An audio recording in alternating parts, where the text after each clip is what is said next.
Eu quero que você abra comigo a sua Bíblia em Mateus capítulo 4, que vai falar sobre a tentação de Jesus. E também depois em Êxodo 3. Se você conseguir, hoje a gente vai ler um pouquinho mais, porque eu quero te falar de dois textos fantásticos que acontecem no deserto. A tentação de Jesus em Mateus 4 diz assim: a seguir, Jesus foi levado pelo Espírito ao deserto. A seguir de quê? No capítulo 3, tinha sido o batismo de Jesus por João. O som tá bom para você? Tá bom? Tá bom. Então, tinha sido o batismo de Jesus no deserto. Então, eu acho que é para mim aqui que não tá tão bom, mas já administra. Então, aí quando Jesus foi batizado, Deus disse: este é o meu filho amado em quem eu tenho prazer. Eu vim aqui para te dizer nessa manhã que você é o filho amado em quem Deus tem prazer, em quem Deus se compraz. Mas nem por isso os filhos amados não são levados ao deserto. Então o capítulo 4 começa a narrar essa história, que o próprio Espírito Santo leva Jesus ao deserto para ser o quê? Tentado pelo diabo. E depois de jejuar 40 dias e 40 noites, teve fome. Então o tentador, aproximando-se, lhe disse: se você é o Filho de Deus, manda que as pedras se transformem em pães. No deserto nós temos fome. Isso é normal, Jesus também teve fome. Jesus, porém, respondeu: está escrito que não só de pão viverá o homem, mas de toda a palavra que procede da boca de Deus. Então o diabo o levou à cidade santa, colocou-o sobre o pináculo do templo e lhe disse: se você é o Filho de Deus, porque Deus havia acabado de declarar no capítulo 3, este é o quê? O meu filho amado em quem eu tenho prazer. Então foi logo depois da afirmação do Pai que vem todas essas propostas imorais para Jesus. Então, se você disse que é o Filho de Deus, está aí no versículo 6, atira-te para baixo, porque está escrito que aos seus anjos ordenará a teu respeito para que te guardem, e eles te sustentarão nas suas mãos para não tropeçar em pedra alguma. Muitas vezes, pessoas inspiradas pelo diabo vão usar a própria palavra de Deus contra você num momento de fome ou num momento de deserto. E então Jesus disse para ele assim no versículo 7: também, Satanás, está escrito: não tentarás o Senhor teu Deus. E então o diabo, ou Satanás, levou-o a um monte muito alto e mostrou a Jesus todos os reinos deste mundo e a glória deles. E disse a Jesus: tudo isso eu vou te dar, se prostrado você me adorar. O diabo é bem insistente em fazer propostas. Talvez você está tendo uma conversa com ele nesses tempos, porque eu estou tendo. E é normal de pessoas que estão mudando de fases. Então Jesus está dizendo: olha, ele disse: tudo isso te darei, se prostrado me adorares.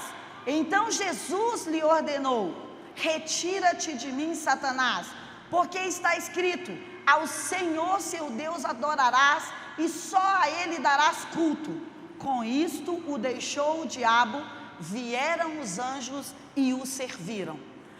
Talvez você indo lá para Êxodo 3, para a gente conferir esse texto, pensa comigo, talvez o diabo está fazendo várias propostas para você nesse tempo.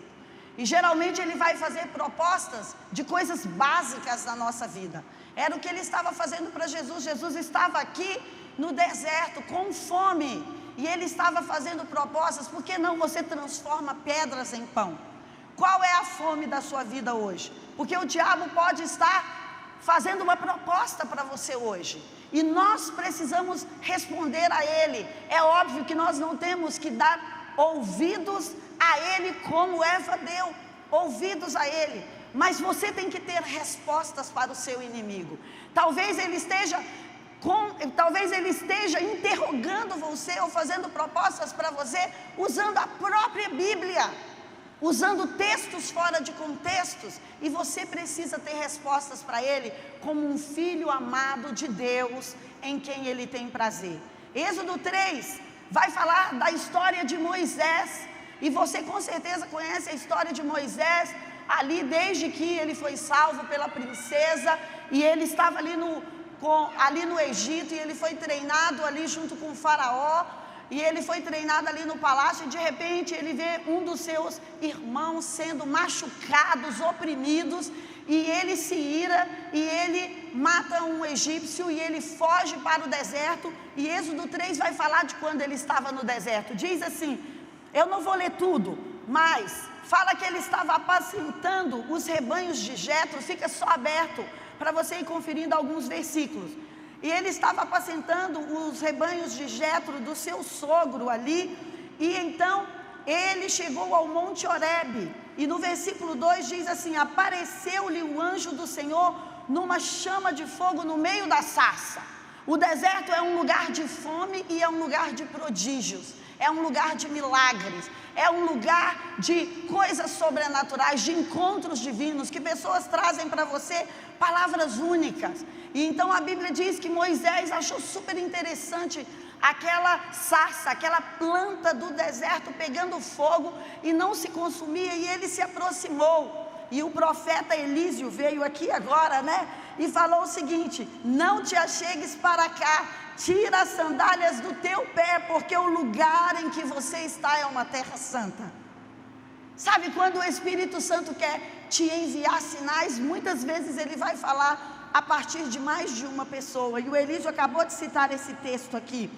Aí ele vai dizer no versículo certo, certamente, Moisés, eu estou vendo a aflição do meu povo que está no Egito, eu ouvi o clamor do meu povo, por causa daqueles que estão oprimindo ele, eu conheço o sofrimento do meu povo. Versículo 8, por isso eu desci a fim de livrá-los das mãos dos egípcios, para fazê-los subir daquela terra, e para colocá-los numa terra boa, ampla, onde tem leite e mel. Pois, versículo 9, pois o clamor dos filhos de Israel chegou até mim. Eu vim aqui para te dizer que o seu clamor chegou até Deus, e que profeticamente essa história que se dá daqui para frente é aquilo que Deus tem para fazer no seu 2021 ou nessa estação. E também eu vejo a opressão que os egípcios estão oprimindo os israelenses, os hebreus. Versículo 10, vem agora, Moisés, é um chamado a uma missão, porque eu vou te enviar a Faraó, para que você tire o meu povo, os filhos do Egito. No versículo 11, então Moisés responde, que é comum talvez de todos nós, quem sou eu para ir lá falar com o Faraó e tirar os filhos de Israel? Sabe, eu estava conversando com uma querida amiga essa semana e falando para ela que geralmente nós não queremos ir às guerras, mas Deus está nos chamando para as guerras. Mas geralmente nós não queremos ir, geralmente nós estamos falando, quem sou eu para ser o próximo governador de Brasília? Quem sou eu para ser aquele que vou estar assentado no monte da economia? Quem sou eu para fazer uma licitação e ganhar esse processo? Quem sou eu para pedir a mão dela em casamento hoje ainda, pela manhã, entendeu?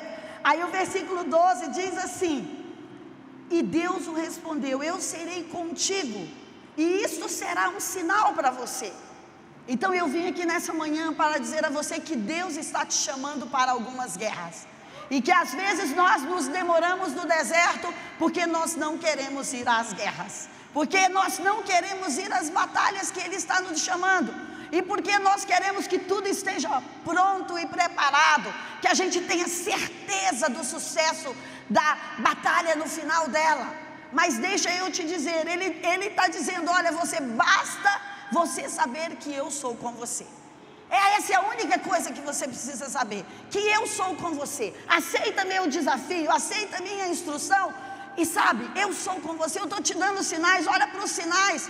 Uma sarça está aqui pegando fogo e não está se consumindo. Será que você viu sinais esses dias na sua vida? Coisas sobrenaturais e muito diferentes. Será que pessoas revelaram os segredos do seu coração? Será que você recebeu uma mensagem, um e-mail, uma profecia, um banner do Instagram que revelou o segredo do seu coração e que não tinha coincidência nenhuma ali, tinha Jesusincidência ali, tinha o Espírito Santo ali, mostrando para você sinais, porque a vida envia sinais para onde nós devemos ir. Então lá no versículo um pouco mais para baixo, no final do versículo 13, ele fala assim: tudo bem, você vai comigo, mas qual é o seu nome? Ele fala: Moisés, o meu nome é Eu Sou o que Sou. E Abraão tem esse encontro com o eu sou o que sou. Quem é ele? O Deus Todo-Poderoso, que tem o controle de tudo nas suas mãos até hoje. Parece muitas vezes que a minha vida e a sua está em confusão, mas Ele tem o controle. As árvores não estão de cabeça para baixo, elas estão exatamente como Deus plantou. Os peixes não estão na terra, eles estão no rio, exatamente como Deus fez para eles estarem. Então, embora pareça, Deus está no controle. Então Ele está falando: Moisés, diga para aquele povo que o Eu Sou te enviou. E Ele dá uma estratégia para Moisés que eu acho incrível no versículo 16. Ele fala: Moisés, quando você chegar lá, chame os anciãos de Israel. Chame aquelas pessoas que têm experiência. Chame as pessoas estratégicas. Chame as pessoas que têm autoridade. Chame as pessoas influentes daquele lugar. E diga a elas que o Eu Sou te enviou.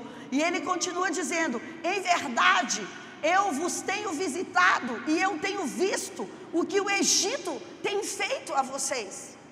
E ele diz no versículo 19: eu sei, porém, que o rei do Egito não vai querer deixar você ir. Então, Deus já está nos avisando sobre algumas coisas sobre a nossa batalha. Você precisa ter aliados nessa batalha. Você não deve ir sozinho. Você precisa chamar pessoas experientes. E eu sei que vai ter uma resistência. Ele já está nos avisando: eu sei que vai ter uma resistência. Eu sei, porém, que o rei do Egito, Faraó, não vai deixar você ir, se ele não for obrigado por uma mão forte. Mas você tem a mão forte do seu lado. O Deus Todo-Poderoso está indo com você. Então vai ter uma hora que mesmo que eu e você estamos dispostos a ir à batalha, vai ter uma hora que nós vamos ter que depender da mão forte de Deus, do Eu Sou para a batalha. Mas se é Ele que está nos enviando, Ele vai chegar na hora certa, Ele vai estar conosco. Na verdade Ele falou: eu vou com você. E olha o que diz o versículo 20, eu queria que você prestasse bem atenção nisso. Ele fala: portanto, eu vou estender a minha mão forte, eu vou ferir o Egito com todos os meus prodígios, eu vou fazer isso no meio dele. Depois disso, que a minha mão forte os ferir, eles vão deixar você ir. E então eu darei mercê, que significa favor, graça, a este povo aos olhos dos egípcios. Você vai ter graça, favor aos olhos daqueles, ou daquela situação que te oprime. E eu vou dar essa graça e esse favor e aos olhos dos egípcios. E quando vocês saírem dessa situação, vocês não vão sair de mãos vazias. Isso é uma profecia para você hoje. Eu não sei de onde você está tentando se liberar. Eu não sei de que situação você está querendo sair.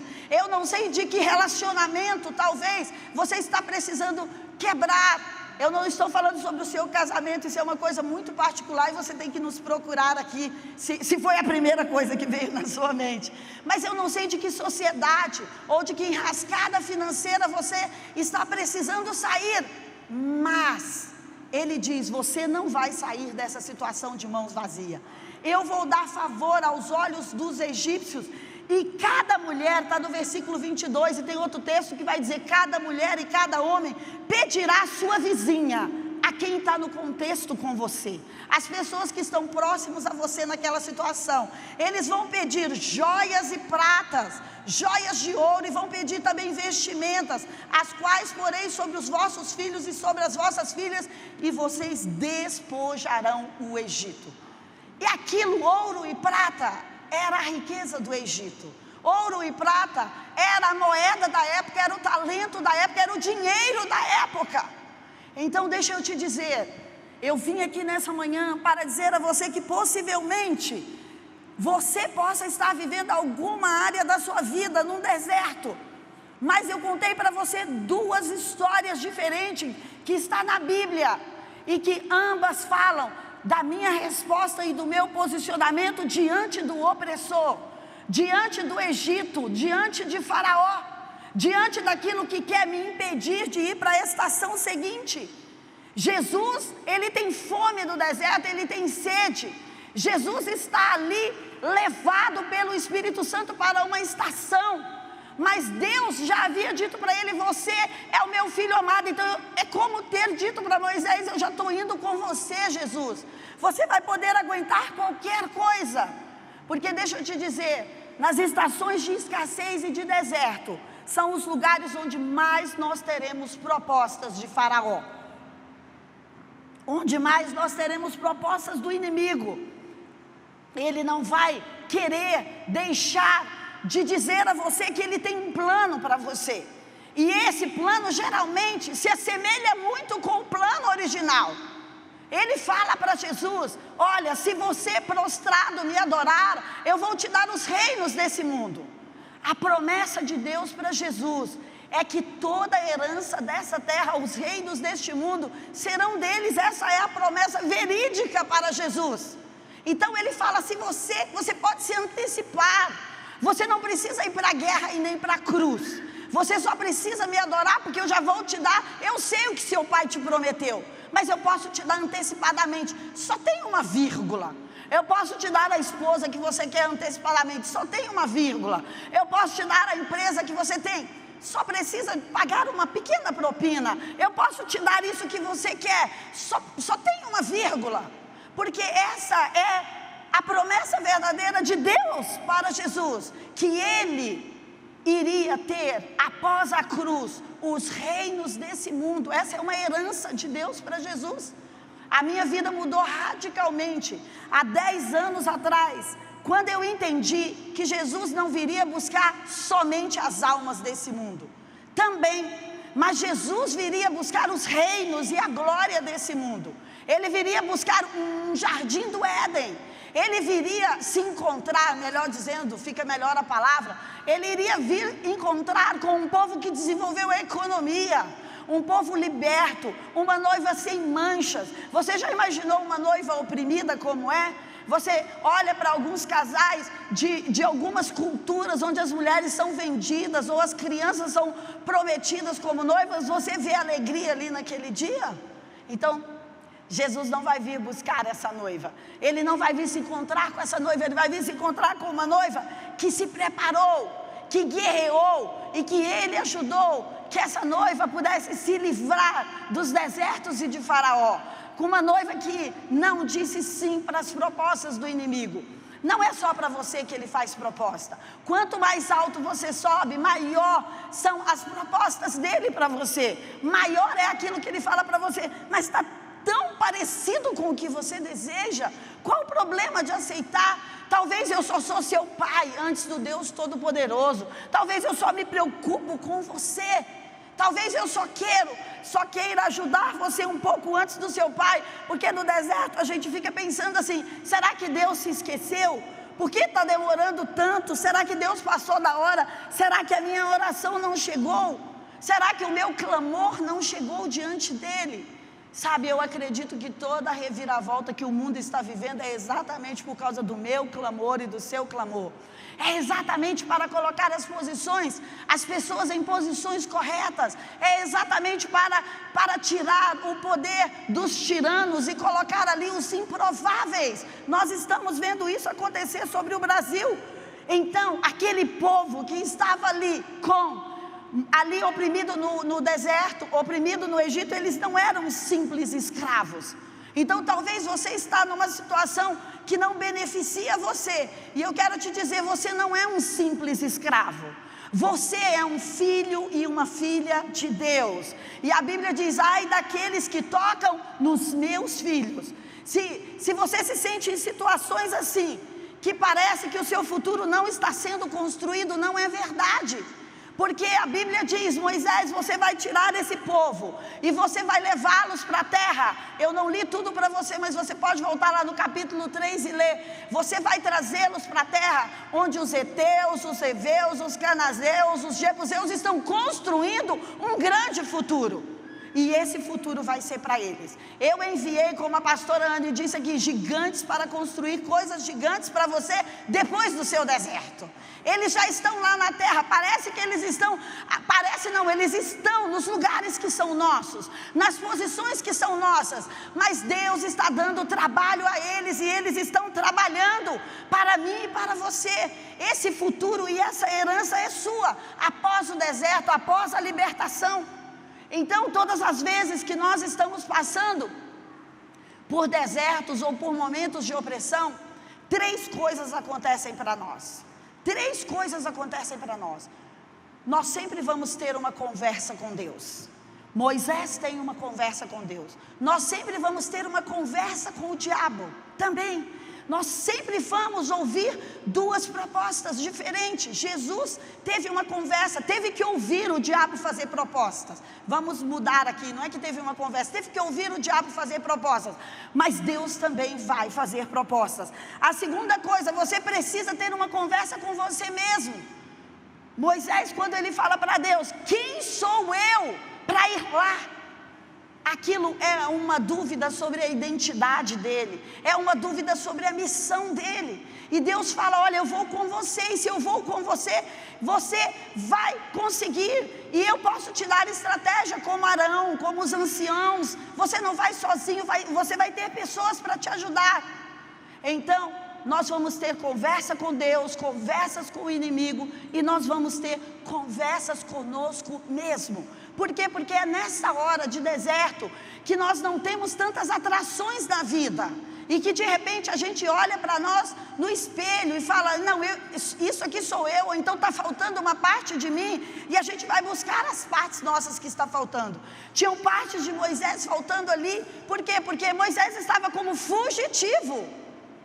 Será que estamos fugindo de alguma missão, de alguma batalha? Será que estamos pedindo: Deus, manda por favor Arão no nosso lugar, manda outra pessoa? Eu tenho muitas coisas em comuns com aquele país, eu fui treinado ali, eu matei alguém ali, então eu não quero encarar essa dor. A culpa pode nos prender no deserto, a vergonha pode nos prender no deserto, o medo pode nos prender no deserto. Eu amo um termo jurídico, e com certeza deve ter algum advogado ou que conheça esse termo, e depois pode falar mais ou comentar aí no chat se quiser, sobre ações reivindicatórias, que diz o seguinte: que esse termo significa que você tem o direito legal, que você tem a possibilidade de recuperar os bens que foram tomados injustamente de você. Então, tem coisas que foram tomadas injustamente da sua vida. Existe um favor de Deus nesse tempo, uma mão forte. Existe uma mão forte para ir comigo e com você, mesmo nesse tempo de impasse, ou mesmo nesse tempo de conversas difíceis. Talvez você está precisando negociar acordos impossíveis. Talvez você fala: não, tudo que eu poderia colocar na mesa para fazer acordo com essa pessoa, eu já coloquei. Tudo que eu poderia oferecer, eu já ofereci. E tem um clima de hostilidade. Você pensa: poxa, como eu vou seguir para o próximo passo? Tem um clima às vezes de rancor, de culpa, de vergonha. É comum que nessa passagem pela terra nós tenhamos conversas com opressores, com inimigos, com Deus, com o Espírito Santo, conosco mesmo. Essa é a base da vida. Todas as vezes que nós vamos nos mover, nós vamos precisar negociar, nós vamos precisar fazer escolhas. Abraão precisou fazer uma escolha quando a vida dele estava confortável lá, e Deus disse para ele: Abraão, sai da tua terra, porque eu quero que você funde uma nação para mim. Mas você precisa sair da sua terra. E tantas vezes nós somos desafiados a sair do lugar que nós estamos, exatamente para uma estação tão melhor, para uma estação tão maior. A Bíblia diz assim: eu vos dei uma terra, está lá em Josué, uma terra que eu quero dar a vocês uma terra que vocês não trabalharam, cidades que vocês não edificaram, cidades que vocês não edificaram, vinhas que vocês não plantaram, olivais que vocês não plantaram. Essa era a terra que Deus estava prometendo para aquele povo que era oprimido. Mas se você ler o livro de Josué, você vai saber que este povo chegou lá. Então eu vim aqui para dizer a você que tem um livro que leva o seu nome, e o livro que leva o seu nome é o livro do dia que você chega lá. Você está olhando hoje talvez esse quadro da opressão, o quadro do deserto, mas tem o quadro que leva o seu nome, tem o quadro que leva o seu nome, e esse quadro que leva o seu nome só precisa com que eu e você façamos os acordos necessários para chegar lá. Tem inimigos que Josué não destruiu pelo caminho, que ele fez acordos. Existem outros que ele destruiu pelo caminho. Mas eu e você temos que fazer a estrada da escolha. E é a estrada da escolha que vai nos levar para essa terra que mana leite e mel. Para essa terra que gigantes estão construindo para mim e para você. Para esse futuro que parece que não existe. Porque talvez na nossa mentalidade grega nós pensamos assim: se eu não plantar a vinha, eu não vou ter direito à vinha. Mas você edificou palácios no Egito, você edificou para outros, e o que conta é a moeda do que você fez em nome de Deus. Se você tem estado em um lugar como José, edificando a casa de Potifar, edificando a prisão, como os egípcios edificando o Egito, deixa eu te dizer, você é legítimo para entrar numa terra já preparada para você, já pronta para você. Sabe por quê? Porque a sua moeda está sendo entregue no mundo sobrenatural, e Deus está dando ordens, ou Deus está inspirando outras pessoas a construir para você.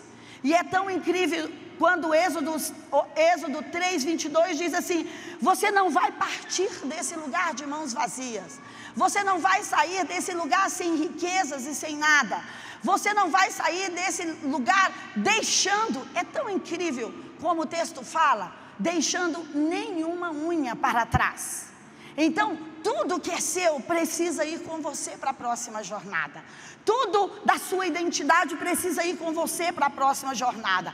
Tudo daquilo que você conquistou precisa ir com você para a próxima jornada. Porque você sabe lá pela 9ª praga, que eu não vou te contar as histórias das pragas, mas lá pela 9ª praga, que Moisés está negociando com o faraó, porque ele nunca deixou o povo ir, ele fala: tá bom, eu vou deixar vocês irem. Mas Moisés diz para ele: olha, nós vamos, mas nós precisamos dos rebanhos, porque a gente vai fazer um sacrifício para o nosso Deus, que está nos tirando daqui. Ele falou: não vou liberar, eu libero você, as mulheres e as crianças, mas vocês deixam as riquezas de vocês aqui. Então vem aquela 10ª praga, que você sabe que é a época da Páscoa, aonde ele é obrigado a deixar levar-se tudo aquilo que pertencia a Israel. Então eu acredito que esse tempo, sabe, parece um tempo muito turbulento, mas é a hora da 10ª praga, é a hora que o seu inimigo, como eu disse aqui há 2 domingos atrás, vai falar: por favor, vá embora, e pode levar inclusive as minhas riquezas, porque eu não aguento mais ser oprimido pelo seu Deus. Agora eu é que tomo o cálice da opressão, e eu não aguento mais ser oprimido pelo seu Deus. Então todas as vezes que nós estamos em momentos de negociação, existem vários conceitos para isso, mas eu amo o que o livro Acordos Impossíveis fala sobre o poder do enquadramento. Que essa câmera, ela tem um enquadramento para estar pegando a minha imagem aqui, ou para estar pegando a imagem desse templo em algum lugar. Ela tem uma ótica, uma visão, uma lente. E eu preciso, quando estou nos cenários de guerra, ter ótica, lente e visão clara daquilo que eu preciso ter. Não é tão melhor quando você vê algo de alta qualidade do que você vê uma imagem turvada? Então você precisa conhecer o contexto da sua guerra, você precisa ter a fotografia dela, você precisa ter a lente dela, você precisa enxergar claramente, você precisa saber quais são as estratégias, você precisa enquadrar, você precisa ter um quadro, um contexto, uma figura do que você está enfrentando. Nós não podemos só usar a fé como muleta: amanhã seja como Deus quiser. Não! nós precisamos dizer: Senhor, qual é a sua estratégia para amanhã? Amplia o meu foco, me mostra sobre uma outra vertente, o que esse inimigo tem nas mãos, qual é a legitimidade que ele tem nas mãos que não está me deixando ir. Nós precisamos favorecer as negociações. Às vezes você está sendo inflexível, às vezes eu estou sendo inflexível, e às vezes você precisa ceder em alguma coisa para a sua coisa essencial. Você não pode ceder, sabe por quê? Para o essencial. Você não pode ceder para você mesmo, você não pode deixar uma parte sua, mas você pode ceder, você não precisa ser inflexível.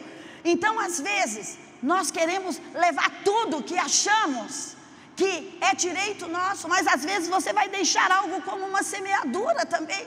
Você teria direito, mas você fala: eu vou deixar isso aqui porque eu quero apressar o meu acordo, porque eu quero apressar a minha saída, porque esse é o meu tempo. Então eu quero dizer a você: avalie outras perspectivas, avalie outros cenários. Não existe só uma possibilidade nessa situação que você está vivendo. Sabe por quê? Muitas vezes nós somos fatalistas e nós pensamos: ou dá ou não dá. Não, existem muitas outras possibilidades se você depender da ótica divina. Moisés disse: Deus não dá, eu sou gago, eu não sei falar, e depois eu matei alguém naquele país, vão me perseguir. Mas existiam outras possibilidades. Eu creio que essa é uma manhã que Deus quer ampliar o nosso foco, que Ele quer tirar a nossa visão fatalista, e que Ele quer que nós repensemos sobre batalhas que nós perdemos até aqui, que nós repensemos sobre opressões, sobre acordos, sobre dinheiro, sobre licitação que nós perdemos até aqui.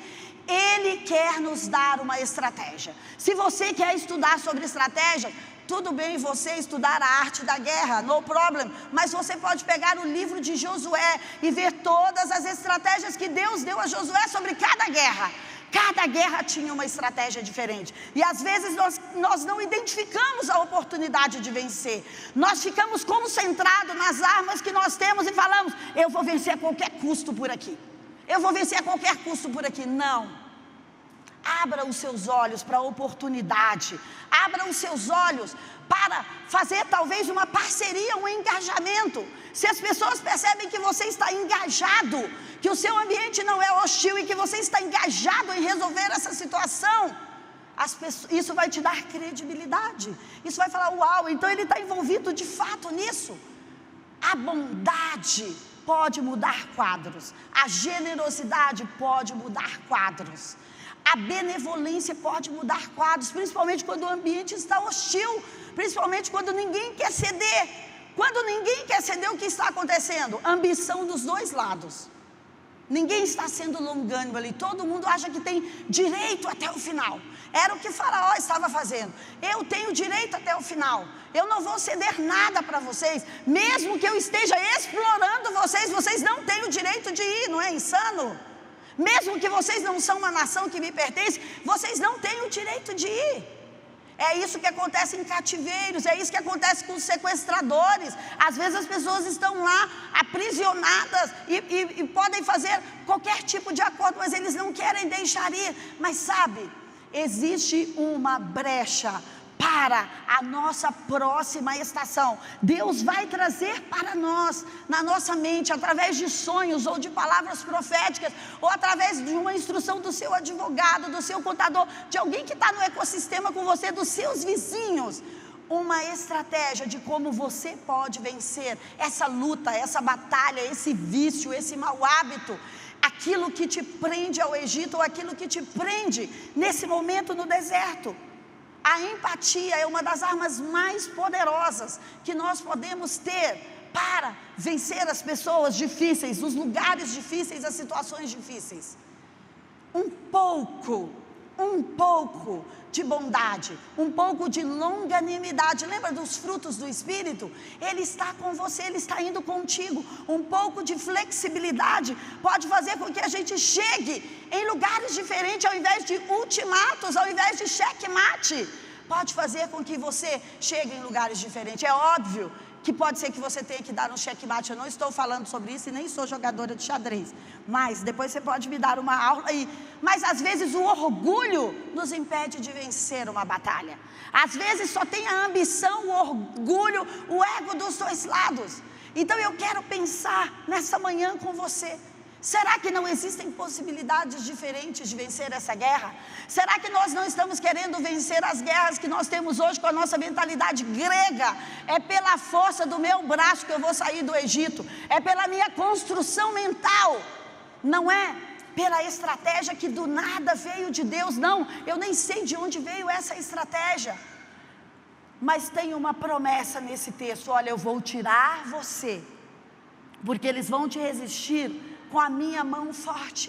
Eu vou tirar você desse sistema, desse momento, dessa dificuldade, dessa crise financeira, pelo meu favor. Você vai encontrar graça, mesmo em meio à crise. E é tão incrível quando você vai ver que a forma como Deus tira, é aquele texto lá da Páscoa que a gente já estudou tanto aqui no início desse ano. Mas Deus vai dar duas instruções finais que eu já vou te contar. Mas antes disso, eu quero ler para você Isaías 55, que você não precisa abrir a Bíblia. Eu queria mais que você prestasse atenção. Diz o seguinte: os meus pensamentos não são os seus pensamentos, nem os meus caminhos no meio dessa guerra, dessa crise, no meio dessa opressão. Os meus caminhos não são os seus caminhos. Você tem caminhos, você tem pensamentos, mas eu tenho outros caminhos e outros pensamentos. Porque assim como os céus estão acima da terra, assim também os meus pensamentos estão acima dos vossos pensamentos. Assim também os meus caminhos estão acima dos seus caminhos. Eu penso mais alto do que você, eu penso mais estrategicamente do que você.